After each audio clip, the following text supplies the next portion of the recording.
Okay, so we're going to look at section 7.5 where we're going to solve right triangles. Now, to solve a right triangle, it means to find all unknown sides and all unknown angles. So I have two triangles here that I'm going to solve. So I'm going to do this one first, triangle ABC.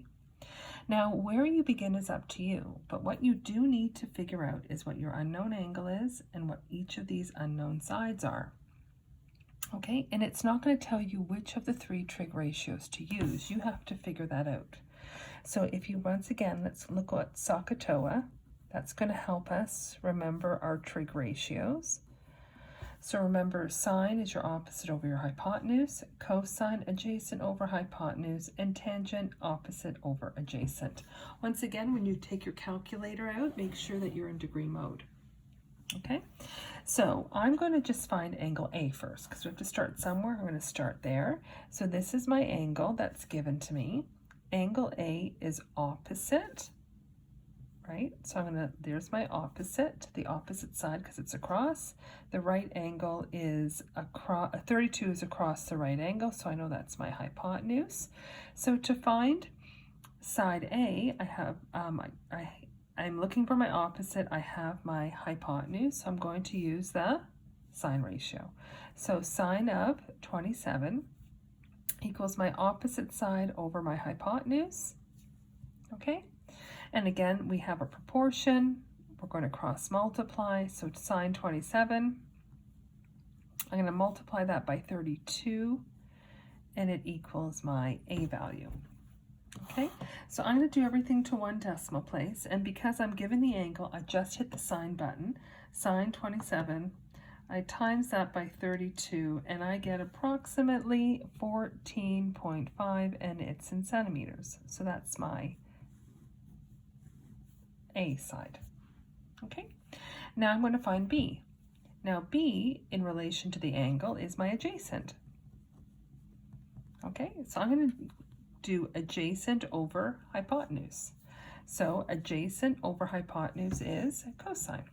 So I'm going to do cos of 27 equals my adjacent side B over my hypotenuse 32. And then once again, I'm going to cross multiply.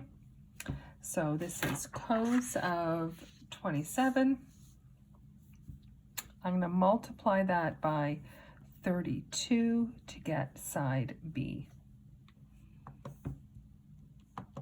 Okay, and when I do that, I get approximately 28.5 centimeters.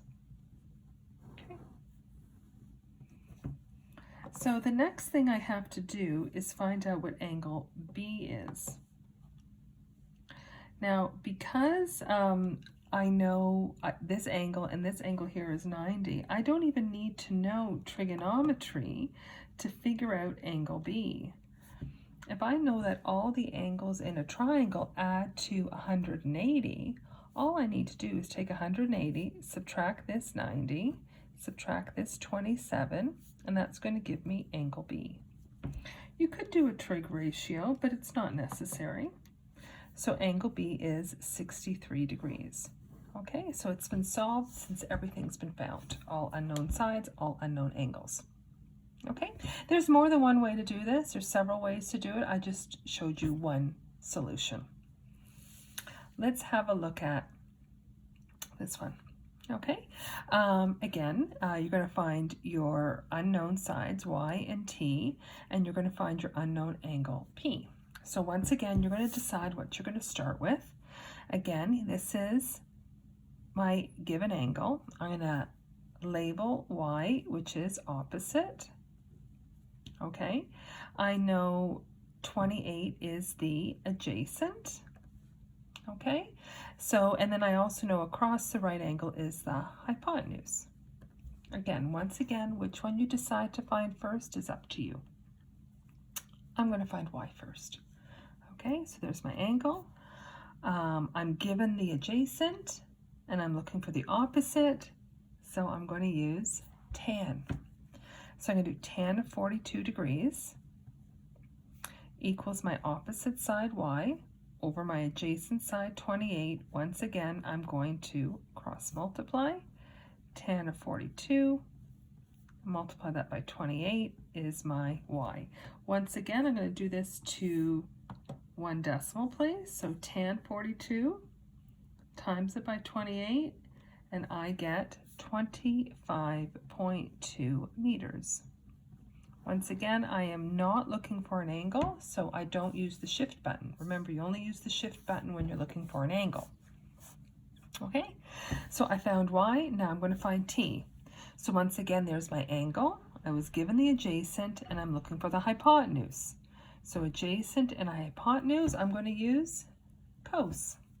So I'm going to do cos of 42 equals my adjacent side 28 over my hypotenuse x. I'm sorry, t. Okay, so once again, I'm going to cross multiply. So cos 42 times t, and then I'm going to times it by, okay, so cos 42 times t equals 28 times 1. Now, if your unknown is in the denominator, right, you cross multiplied. Now you got to get rid of this cos 42. So now to get t by itself, you're going to have to divide both sides by cos 42. This crosses out. Okay, so now I'm going to take 28 and I'm going to divide it by cos 42. Okay, so 28 divided by cos 42, and I get approximately 37.7 meters. Okay, so once again, if your unknown is in the numerator, when you cross multiply, you just multiply, there's your answer. If your unknown is in the denominator, after you cross multiply, you're going to have to divide at some point. The last thing I still need to find is angle P. So I'm just going to take 180 degrees. I'm going to subtract that 90. I'm going to subtract 42. And then angle P is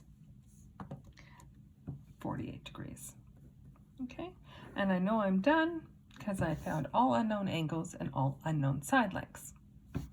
Now let's look at some application, or sorry, these are more of the thinking problems because a diagram is not provided. You have to come up with the diagram, and that's what makes it a thinking question. Okay, so once again, it could be any of the 3 trig ratios. Okay, so you're going to draw the diagram and you are going to solve it for the unknown. Okay, so here you're told that a lighthouse sits at the top of a sheer cliff. So the top of the lighthouse is 33 meters above sea level. The angle of depression to sight a boat at sea level is 24 degrees. You're asked, how far from the base of the cliff is the boat to the nearest meter? Okay, so what you're going to have to do is you're going to have to draw a right angle triangle and label it. Okay, so you can know that you have a lighthouse that sits on the top of a cliff. Okay, so I've drawn something here. Okay, so there's my lighthouse. It sits on top of a cliff.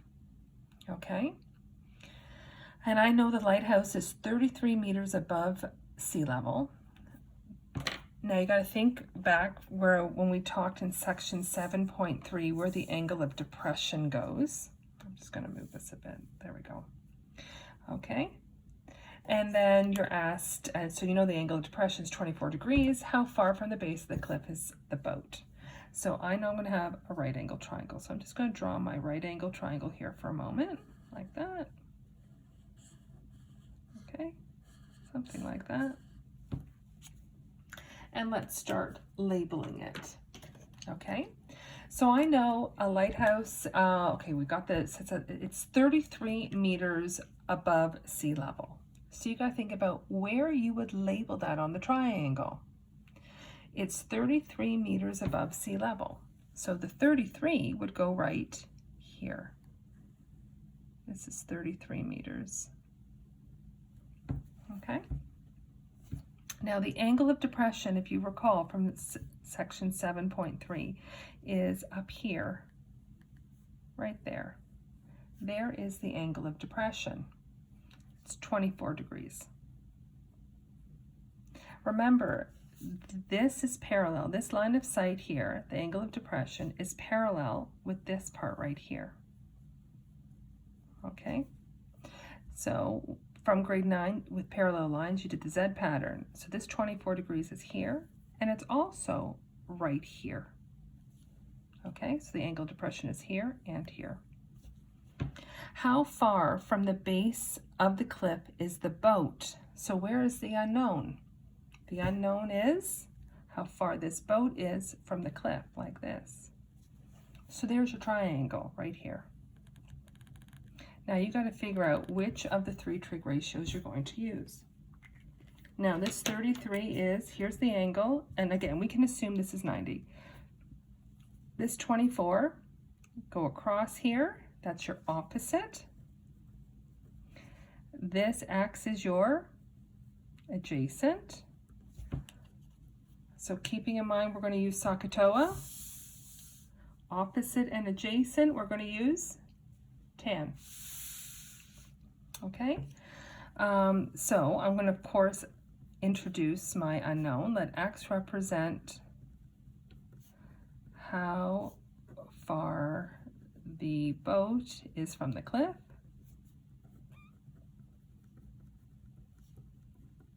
Okay, I know I'm doing tan of 24 degrees. Remember, it's your opposite side, 33, over your adjacent side, X. Once again, you're going to cross multiply. As soon as you see your unknown in the denominator, you know you're going to have to do another step here, which is division. 33 times 1, 33. You want X by itself, so you must divide by tan 24, both sides. This crosses out. Okay, so you're going to take 33 and you're going to divide it by tan 24.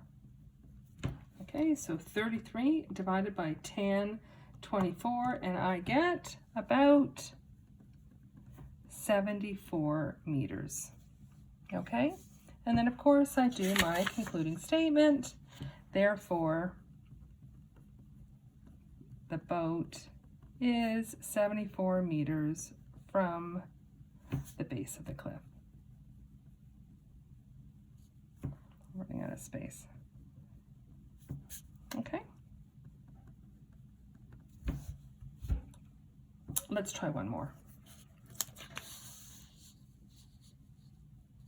Okay.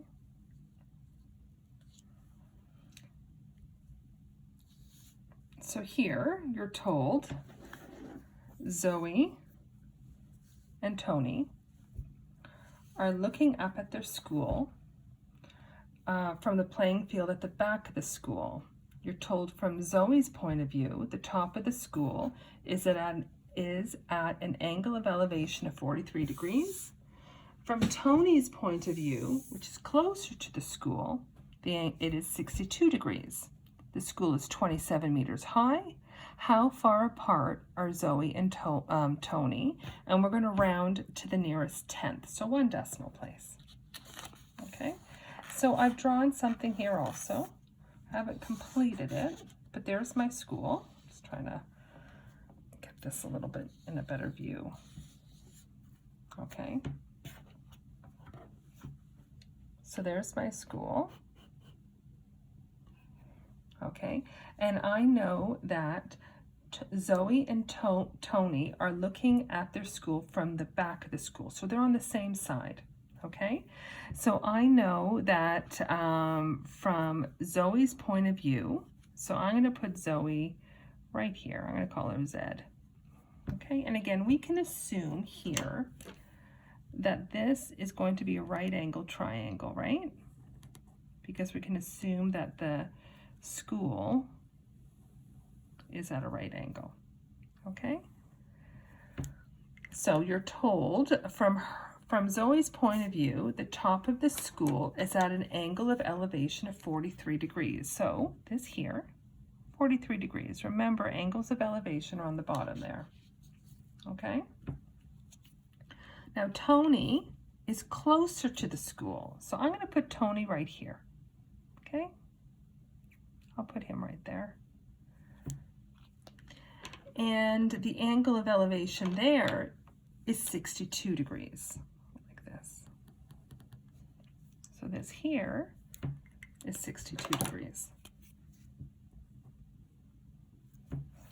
The other thing I know is the height of the school. So this height here is 27 meters. Okay? Now the question wants to know, how far apart are they, Tony and Zoe? Okay? That's what the question is asking. So let's think about how you're going to solve this. How many right angle triangles do you see here? And I hope you see two. I hope you see this one here that I'm outlining in blue, like this. I'm just going to redraw it here. Okay, so Zoe, 43 degrees, and this is 27 meters. Okay, and then I hope you see another right angle triangle right here.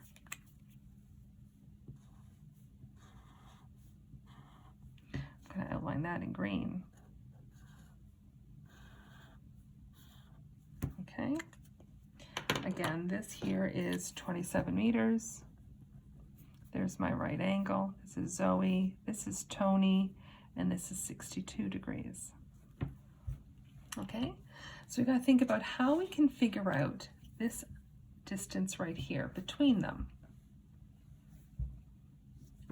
So what I would do is I would find the entire distance here, which is the same as this. I'm going to call that x.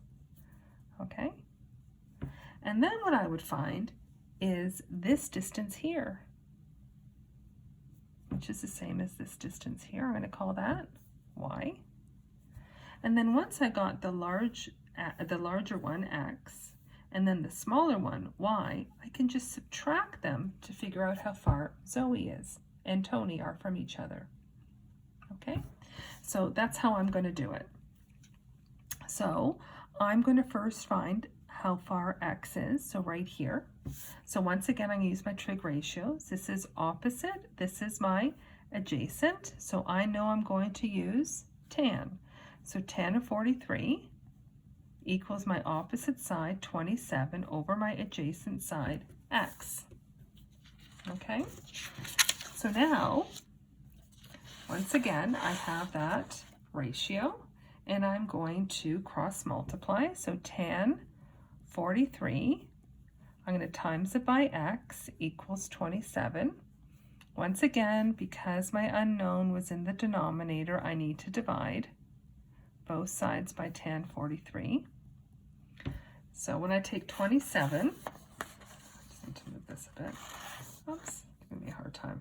So 27, and I'm going to divide it by tan 43, I get about 29 meters, because it's 28.95, so about 29 meters.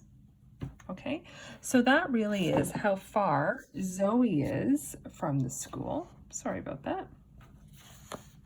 Okay, now I'm going to do the same thing for Tony. So I'm going to do tan of 62 degrees equals 27 over y. Okay, again, I'm going to cross multiply. So tan 62, I'm going to times that by y, right, equals 27 times 1, which is 27. So y equals 27. I'm going to divide that by tan 62. So I know that y is 27 divided by tan 62 is about 14.4 meters. Okay, so this distance here is 29 meters. This distance here is 14.4. How far apart are they? Well, you're just going to take the difference now. So 29, we subtract 14.4, and then you get how far apart Tony and Zoe are, and that's in meters. And once again, you'll do a concluding statement. Okay?